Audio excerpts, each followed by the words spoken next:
हो रहा है ना।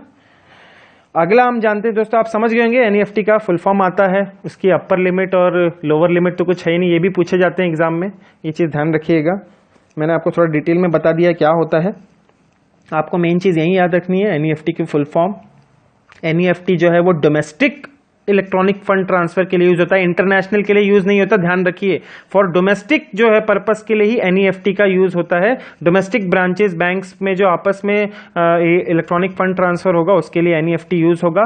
कौन मेंटेन करता है, ये बहुत इंपॉर्टेंट है, रिजर्व बैंक ऑफ इंडिया, ध्यान रखिए, रिजर्व बैंक ऑफ इंडिया, ध्यान रखिएगा। कब आया था, सरफ कमेटी ने जब पेमेंट सिस्टम के ऊपर अपनी रिकमेंडेशन दी थी तब एनईएफटी सिस्टम चालू किया गया।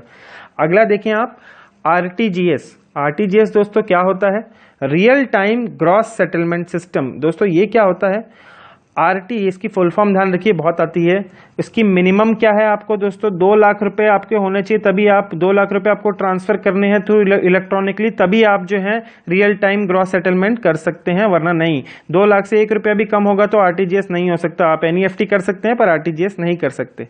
तो आरटीजीएस और इसकी अपर लिमिट कुछ भी नहीं है, कितना भी पैसा भेज सकते हैं, और एनईएफटी की भी कोई भी अपर लिमिट नहीं है। मैं बार बार स्ट्रेस इसलिए कर रहा हूं क्योंकि एग्जाम में वो आता ही आता है, ध्यान रखिएगा। RTGS is an electronic payment system where payment instructions processed on a continuous and real-time basis and settled on a gross or individual basis। ठीक है, तो ये रियल टाइम में जैसा आया वैसे ही भेज दिया। रियल टाइम में, रियल टाइम का मतलब क्या होता है दोस्तों, जैसे ही आया वैसे ही भेज दिया, ये डेफर नहीं किया। मतलब कि क्या किया, बैच में नहीं बनाया, जैसे 10 बजे आया तो 10 बजे ही भेज दिया। ठीक है, तो देखिए, payments effected are final and irrevocable settlement is done on the books of RBI, the ultimate liquidity depository of the company of the country. दोस्तों ध्यान रखिए, अगर आपने कुछ भी गलत डाला है और पेमेंट हो गई तो आप उसको ये नहीं बोल सकते हो कि नहीं आप तो वापस कर दो, ऐसा नहीं है, ये इररिवोकेबल है, एक बार हो गया तो हो गया। ये चीज ध्यान रखिए, आरटीजीएस भरते वक्त आप ध्यान रखिए कि अकाउंट डिटेल्स आप बराबर डाल रहे हैं। RBI acts as a settlement agent, तो ध्यान रखिए इसके अंदर भी आरबीआई सब कुछ मैनेज करता है सेटलमेंट एजेंट की तरह। ठीक है, ध्यान रखिएगा, एनईएफटी आरटीजीएस कौन, आरबीआई। द आरटीजीएस सिस्टम भी हम आगे पढ़ेंगे तो आपको समझ में आएगा क्यों मैं आपको बार बार ये स्ट्रेस दे रहा हूं। ठीक है, the RTGS system is primarily meant for large value transactions. The minimum amount to be remitted through RTGS is 2 lakhs। There is no upper ceiling for RTGS transactions, very important, ध्यान रखिएगा। ठीक है, चलिए आगे बढ़ते हैं दोस्तों ये बहुत ज़्यादा इंपॉर्टेंट है, वेरी वेरी इंपॉर्टेंट बोलूंगा। आप कहीं ना कहीं एग्जाम में आप देखेंगे इससे आएगा ही आएगा, और बहुत क्वेश्चंस आते हैं। आरबीआई ग्रेड बी में तो भर के क्वेश्चंस आए थे। 2013-14 की बात करूं तो एनपीसीआई, अभी मैं करंट का नहीं जानता पर ये 13-14 में काफ़ी पूछे गए हैं, तो देखिए आप एक बार। एनपीसीआई इसकी फुल फॉर्म आती है national payments corporation of India. ठीक है, एनपीसीआई। दोस्तों एनपीसीआई क्या है, national payments corporation of India. ये कब बना था, दिसंबर 2008 में। ठीक है, इट वॉज इनकॉर्पोरेटेड इन दिसंबर 2008, और इसने कमेंसमेंट कब हुआ इसके बिजनेस का, अप्रैल 2009 में। ध्यान रखिएगा, एनपीसीआई जो इनकॉर्पोरेट दिसंबर 2008 में हुआ और कमेंसमेंट ऑफ बिजनेस कब हुआ है इनका, अप्रैल 2009 में। देखिए क्या है, NPCI is owned by consortium of major bank, जिसमें एसबीआई, पीएनबी, कैनरा बैंक, ये सब आते हैं। अभी प्रेजेंटली इसके 10 है, एक बार चेक जरूर कर लीजिएगा, प्रेजेंटली 10 है। एनपीसीआई जो है कंसोर्टियम ऑफ मेजर बैंक्स के थ्रू ओन होती है, जिसमें एसबीआई सबने मिलकर एक चालू किया। ठीक है, ये क्या है, एक पेमेंट सिस्टम है, ध्यान रखिए। It's recent work of developing unified payment interface, UPI की फुल फॉर्म आती है unified payments interface, aims to move India to a cashless society. अभी आप जानते हैं नोटबंदी हुई थी, उसके अंदर जो है बहुत प्रॉब्लम हो रही थी, तो यूपीआई उस टाइम पे काफ़ी यूज़ हुआ था। क्यों, क्योंकि ये कैशलेस सोसाइटी की तरफ इंडिया को मूव करेगा, कैश हैंडलिंग कम से कम होगी। ठीक है, it's recent work of developing unified payment interface aims to move India to a cashless society. ठीक है, तो एक क्वेश्चन आ सकता है कि कैशलेस सोसाइटी में मूव करने के लिए कौन सा तरीका है, यूपीआई ऑप्शन में आएगा तो आप टिक कर देंगे। It has successfully completed the development of a domestic card payment network called RuPay। इसने रुपए चालू किया है, RUPAY, रुपए कार्ड आपने देखा ही होगा, ऐसे लिखा हुआ आता है। दोस्तों रुपए क्या होता है, देखिए वीजा, मास्टर कार्ड आप सब जानते होंगे, ये क्या है दोस्तों, इंटरनेशनल है। इसमें क्या है, डोमेस्टिक का आपका कुछ है नहीं, ये सारा इंटरनेशनल है, मास्टर कार्ड, वीजा, ठीक है। गेटवेज, ये जो पेमेंट गेटवेज हैं ये सब क्या है, इंटरनेशनल है। हमारा कोई डोमेस्टिक था ही नहीं, डोमेस्टिक गेटवे था ही नहीं, तो रुपए का इजाद किया गया।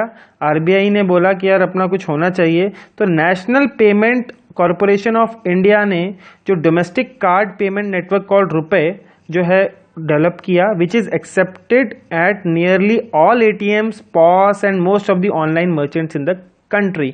शुरू में जो है मर्चेंट्स जो हैं, जो लोग ऑनलाइन रिटेल करते, ऑनलाइन जो रिटेलर्स हैं, ये सब नहीं लेते थे, वो वीज़ा या मास्टर कार्ड ही मांगते थे। पर अब जो है रुपए कार्ड भी आप देखेंगे कि कई जगह पे, अभी भी शायद आईआरसीटीसी पे आया है कि नहीं आया, ये मैं कंफर्म नहीं हूँ, शायद आ चुका होगा। तो अब धीरे धीरे है सारे ही जो है ऑनलाइन रिटेलर्स जो हैं ये मांगने लग गए, मानने लग गए हैं कि ठीक है अगर आपके पास रुपए कार्ड है तो आप पेमेंट कर सकते हो। रुपए कार्ड वाला डेबिट कार्ड भी हम लोग, आप उससे आराम से पेमेंट कर सकते हो। तो ये काफ़ी सक्सेसफुल हुआ है दोस्तों, ठीक है। आपका जनधन योजना में काफ़ी ज़्यादा इनको दिए गए, रुपए कार्ड्स दिए गए, और आपका आजकल लगभग 20% अराउंड जो है पेमेंट्स होती हैं इंडिया में ऑनलाइन जो है, वो डोमेस्टिक कार्ड रुपए के थ्रू ही होती है, ठीक है। तो चलिए आगे पढ़ते हैं, ये काफी ज्यादा इंपॉर्टेंट अभी मैं ले रहा हूं। The corporation service portfolio now and the future includes, मतलब ये क्या क्या कॉर्पोरेशन क्या क्या काम करती है ये आप देखिए। UPI, Unified Payment Interface. It is a payment system launched by NPCI and regulated by RBI, which facilitates the instant fund transfer between two bank accounts on the mobile platform. तो unified payment interface आप किस पे use करते हैं दोस्तों, mobile phone पे। याद रखिएगा, मोबाइल प्लेटफॉर्म पे यूज किया जाता है यूपीआई, ठीक है। तो कोई भी दो अकाउंट के बीच में आप जो है ट्रांसफर कर सकते हैं। किसने लॉन्च किया था, एनपीसीआई ने, ठीक है। और रेगुलेट तो आरबीआई करती है सबको, पर लॉन्च किसने किया था, एनपीसीआई ने। कौन इसका देखरेख कौन करता है, एनपीसीआई करती है, ध्यान रखिए, national payment corporation of India. फिर अगला एक भीम ऐप है दोस्तों। भीम ऐप का आप ये याद रखिए, full form Bharat interface for money, ठीक है। काफी फेमस है भीम ऐप, ध्यान रखिए। ये भी क्या है, एक मोबाइल एप्लीकेशन है, डेवलप्ड बाय एनपीसीआई। इसको भी किसने बनाया, एनपीसीआई ने। और इसका प्लेटफॉर्म क्या यूज होता है, यूपीआई का ही, मतलब कि क्या है, भीम ऐप है पर उसमें यूपीआई का ही यूज किया जाता है। क्या होगा, आप इंस्टेंटली मनी को ट्रांसफर कर सकते हो बिटवीन एनी टू अकाउंट्स। आपको इस अकाउंट से इस अकाउंट में भेजना है पैसा, आप भेज सकते हो इंस्टेंटली कि बाय यूजिंग भीम ऐप। क्यों, भीम ऐप क्या यूज करता है, यूपीआई यूज करता है, यूनिफाइड पेमेंट इंटरफेस। मतलब ये भीम ऐप है, इसके अंदर जो सिस्टम यूज होता है वो यूपीआई वाला ही होता है। तो यूपीआई को इसके अंदर डाल दिया गया। यूपीआई का काम क्या होता है, दो अकाउंट के बीच में मोबाइल प्लेटफॉर्म के अंदर आप फंड ट्रांसफर कर सकते हो, ठीक है। तो ये चीज ध्यान रखिएगा दोस्तों। एक चीज ये ध्यान रखिए, भीम ऐप से आप एक, ये सिर्फ मनी ट्रांसफर का मैकेनिज्म है, आप इसमें पैसा जमा करके नहीं रख सकते हैं। जैसे मोबाइल वॉलेट्स हो गया, पेटीएम हो गया, मोबीक्विक हो गया, उसके अंदर आप पैसा ऐड मनी करके आप रख सकते हैं ना। भीम ऐप के अंदर ऐसा नहीं है। भीम ऐप के अंदर आप सिर्फ ट्रांसफर कर सकते हो, पैसा उसमें होल्ड नहीं कर सकते हो, ठीक है। At present there is no charge for transaction from ₹1 to ₹1 lakh. 1 lakh तक कोई ट्रांजेक्शन नहीं है। अभी कुछ चेंज हुआ तो आप देख सकते हैं। Bhim app currently supports 12 languages, अभी 12 लैंग्वेजेस में भीम ऐप आया है। टोटल ऑफिशियल लैंग्वेजेस कितनी है दोस्तों, as per 8th schedule of Indian constitution 22 languages हैं। इसलिए इसको भी फ्यूचर में ये कहा गया है कि हम 22 लैंग्वेजेस में इसको लेके आएंगे as per 8th schedule of Indian constitution, जो कि 22 ऑफिशियल लैंग्वेजेस हैं, ठीक है। तो हम उसमें बाकी भी हम लोग करेंगे, ऐसा करके उनका कहना है। आगे आप देखें, इमीडिएट पेमेंट सर्विस, आईएमपीएस, ये भी इंपॉर्टेंट है, इमीडिएट पेमेंट सर्विस। लोग दोस्तों क्या कंफ्यूजन होती है दोस्तों में कि I for immediate, M for mobile, P for payment, S for service, ये गलत है। आईएम से इमीडिएट है, फिर payment system. Immediate payment system ये क्या है दोस्तों, ये भी real time interbank electronic fund transfer system है थ्रू मोबाइल फोन्स। इसको आपने यूज किया होगा, एसबीआई का आईएमपीएस होता था, उसमें ये एम पिन मांगता था, एमएमआईडी मांगता था, ये सब मतलब क्या है कि आप मोबाइल फोन के थ्रू 24/7 आप अपना जो है ट्रांसफर कर सकते हैं पैसा। अनलाइक एनईएफटी और आरटीजीएस, एनईएफटी और आरटीजीएस जो कि आरबीआई जिनको संभालता है, वो आप क्या है, वर्किंग डे पे ही यूज कर सकते हो, बैंक हॉलीडेज पे आप यूज नहीं कर सकते हो। पर आईएमपीएस हो गया, भीम ऐप हो गया, ये सब आप 24/7 कभी भी, चाहे बैंक हॉलीडे हो या ना हो, आप कभी भी इंस्टेंटली आपका पैसा जो है आप ट्रांसफर कर सकते हैं। It is managed by NPCI. तो ध्यान रखिए, आरटीजीएस एनईएफटी को कौन मैनेज करता है, वो करता है रिजर्व बैंक ऑफ इंडिया, ठीक है। भीम ऐप, आईएमपीएस, यूपीआई, ये कौन मैनेज करता है, एनपीसीआई। ये आते हैं एग्जाम में, ध्यान रखिए। National financial switch. दोस्तों नेशनल फाइनेंशियल स्विच क्या होता है? It is the largest network of shared automated teller machines in India. Presently it is run by NPCI. ये भी ध्यान रखिए, ये भी आता है। एनएफएस की फुल फॉर्म क्या है? National financial switch. ये क्या है दोस्तों? जितने भी एटीएम है भारत में, इनका जो है आपस में एक नेटवर्क से जुड़े हुए हैं। जितने भी आपस में सब जुड़े हुए हैं, तभी तो आप जो है मान लीजिए आपके पास एसबीआई का कार्ड है और आप यूनियन बैंक के एटीएम में से पैसा निकाल रहे हैं, आईसीआईसीआई के एटीएम से पैसा निकाल रहे हैं। वो क्यों निकाल पा रहे हैं? क्योंकि जो है ये सारे एटीएम्स जो हैं आपस में जुड़े हुए हैं नेटवर्क के थ्रू। क्या होगा अगर मान लीजिए एसबीआई बैंक का कार्ड है, आप यूबीआई वाले एटीएम में जा रहे हैं, तो एसबीआई का कार्ड आप डालेंगे तो एक स्विच होगा, स्विच के पास जाएगा, देखेगा अच्छा ये तो एसबीआई का कार्ड है, तो वो एसबीआई के बैंक अकाउंट की तरफ उसको जो है घुमा देगा, स्विच कर देगा। ठीक है ना? अगर सेम बैंक का अकाउंट नहीं है तो। क्यों ऐसा किस लिए हो पा रहा है? क्योंकि ये सारे के सारे आपस में जुड़े हुए हैं, सबने आपस में इंफॉर्मेशन को एक्सचेंज कर रखा है। और ये पूरा नेटवर्क को कौन मेंटेन करता है दोस्तों? एनपीसीआई। ध्यान रखिए, एनएफएस को कौन मेंटेन करता है? NPCI, national payment corporation of India. ATMs की फुल फॉर्म आप जानते होंगे, ये भी आती है एग्जाम में, बहुत ईजी है, ऑटोमेटेड टेलर मशीन्स। एक और मैंने एक इन्फॉर्मेशन के लिए दिया है, the first ATM in India was set up in 1987 by HSBC. HSBC की आप फुल फॉर्म जानते होंगे, Hong Kong and Shanghai bank corporation. Hong Kong and HSBC की फुल फॉर्म हो गई आपकी Hong Kong and Shanghai bank corporation. ठीक है, इन्होंने 1987 में पहला एटीएम इंडिया में जो सेटअप किया मुंबई में, ध्यान रखिएगा, इंफॉर्मेशन के लिए दिया है। ओरिजिनली जो है एनएफएस जो है was developed and deployed by the institute for development and research in banking technology in 2004। ठीक है, IDRBT।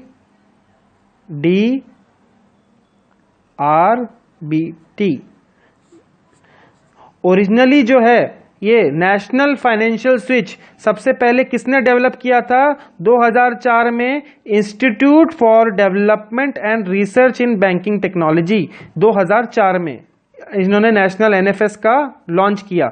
पर क्या है ये देखेंगे, आपकी आईडीबीआरटी क्या है? रिसर्च एंड डेवलपमेंट करता है बैंकिंग टेक्नोलॉजी में। तो इसने कहा कि हम जो है रिसर्च एंड बैंकिंग में ही रहेंगे, और उन्होंने कहा कि एनपीसीआई को उन्होंने दे दिया कि आप जो है इसको मैनेज करो, हम नहीं करेंगे। तो फिर उसके बाद ओरिजिनली डेवलप किसने किया था? आपके आईडीआरबीटी ने फाइनेंशियल स्विच को किया, नेशनल फाइनेंशियल स्विच को। पर किसको रन करने के लिए दे दिया? एनपीसीआई को। ठीक है, ये चीज ध्यान रखिएगा। चलिए आगे बढ़ते हैं दोस्तों। एक और है Bharat bill payment system, BBPS. ये भी इंपॉर्टेंट है, भारत बिल पेमेंट सिस्टम। ये भी क्या है, आपको बिल पेमेंट जो भी है आपकी इलेक्ट्रिसिटी बिल और ये सब आप मोबाइल के थ्रू कर सकते हैं। ये भी आपको जो है कौन इसका मेंटेन करता है, कौन मैनेज करता है? ये भी national payment corporation of India करती है। और ये जो है बिल पेमेंट के लिए क्या आपको स्टैंडर्ड्स होने चाहिए, क्या रूल्स एंड प्रोसीजर्स हैं, ये भी वो बताती है। अगर आप इस भारत बिल पेमेंट सिस्टम के साथ कोई भी जुड़ना चाहता है तो क्या क्या प्रोसीजर्स फॉलो करने हैं, क्या क्या रूल्स होंगे, ये सब एनपीसीआई बताएगा। तो बीबीपीएस भी कौन मैनेज करता है? एनपीसीआई। अगला आप रुपए देखेंगे, लास्ट है दोस्तों ये आज के लेक्चर का। It is an Indian domestic card scheme launched by NPCI. किसने लॉन्च किया? एनपीसीआई ने। ठीक है, The India Pay scheme was launched by NPCI as an alternative to Mastercard and Visa card schemes, which are foreign gateways। अभी मैंने आपको बताया भी था, वीजा और मास्टरकार्ड क्या है? वो फॉरेन गेटवेज हैं। तो अपना एक डोमेस्टिक अगर कोई एक होना चाहिए था, इसलिए एनपीसीआई ने इंडिया पे को लॉन्च किया। अब ये इंडिया पे और रुपए क्या है दोस्तों, क्या हो बाद में जो है ना नाम में दो दो नाम ना हो जाए, इसलिए इंडिया पे को ही रीनेम करके रुपए कार्ड उन्होंने बोल दिया कि अलग अलग दो नाम नहीं होने चाहिए, एक ही कर दिया। रुपए इंडिया पे को नाम चेंज करके रुपए कर दिया। ठीक है, रुपी पेमेंट। ठीक है, the desire to create a domestic gateway led to the launch of RuPay. The India pay was rename to RuPay to avoid naming conflicts. ठीक है, ये एक इंपॉर्टेंट है दोस्तों, ध्यान रखिए। NPCI entered into a strategic partnership with Discover financial services, DFS. NPCI ने एक पार्टनरशिप, एक एग्रीमेंट किया है किसमें? डिस्कवर फाइनेंशियल सर्विसेज के साथ, ताकि जो है जो रुपए कार्ड है इसको इंटरनेशनल एक्सेप्टेंस मिल सके, इंटरनेशनली भी रुपए कार्ड को एक्सेप्टेंस मिले। जैसे वीजा और मास्टर कार्ड को इंटरनेशनल एक्सेप्टेंस है, उसी तरह रुपए को भी प्रमोट करने के लिए डीएफएस के साथ, डिस्कवर फाइनेंशियल सर्विसेज के साथ, डिस्कवर फाइनेंशियल सर्विसेज के साथ एनपीसीआई ने एक पार्टनरशिप की। RuPay cards got a major boost through PMJDY, Pradhan Mantri Jan Dhan योजना में सबको रुपए कार्ड बांटे गए थे। Kotak Mahindra bank in partnership with RuPay card rolled out an initiative for financial inclusion. ठीक है दोस्तों, मैं बता ही देता हूँ। बुर्दवान और हुगली के अंदर, बुर्दवान और हुगली जो कि वेस्ट बंगाल में है, वहाँ पे जो अमूल के जो वेंडर्स थे, अमूल के जो आपके कोऑपरेटिव से जुड़े हुए थे, फार्मर्स थे, उनको क्या किया, कोटक महिंद्रा बैंक ने रुपए कार्ड के साथ जो है एक इनिशिएटिव बनाया कि हम आपको ये रुपए कार्ड देंगे और क्या करेंगे कि फाइनेंशियल इंक्लूजन, क्योंकि आपको गरीब से गरीब वर्ग को भी जोड़ना है बैंकिंग सिस्टम के साथ। तो कोटक महिंद्रा बैंक ने ये पहल की और ये बोला कि आपके जो भी डेयरी फार्मर्स हैं जो मिल्क बेचते हैं डेली, तो जिस दिन वो मिल्क बेचेंगे उसी दिन उनके अकाउंट में पैसा जो है वो चला जाएगा। ठीक है, तो एक इनिशिएटिव था रुपए कार्ड के साथ साथ। अभी गुजरात में भी ऐसी बात चल रही है। तो दोस्तों आज का लेक्चर मैं यहीं पे ख़त्म करता हूँ। आपको ये वीडियो कैसा लगा मुझे ज़रूर बताइए, लाइक करिए, कमेंट कीजिए और चैनल को सब्सक्राइब ज़रूर कीजिए। हम आगे चल के अभी काफ़ी सारी चीज़ें पढ़नी है और मुझे लगता है काफ़ी, अगर आपको लगे कि जो है ये वीडियो जो है वर्थ है वॉच करने के लिए, तो आप ज़रूर मेरे को लाइक करके और कमेंट करके जो है बताइए और कुछ डाउट हो तो ज़रूर पूछिए दोस्तों। चलिए मिलते हैं हम अगले लेक्चर में दोस्तों। तब तक आपको जो है पढ़ते रहिए, पेपर पास है, आप पढ़ते रहिए। चलिए।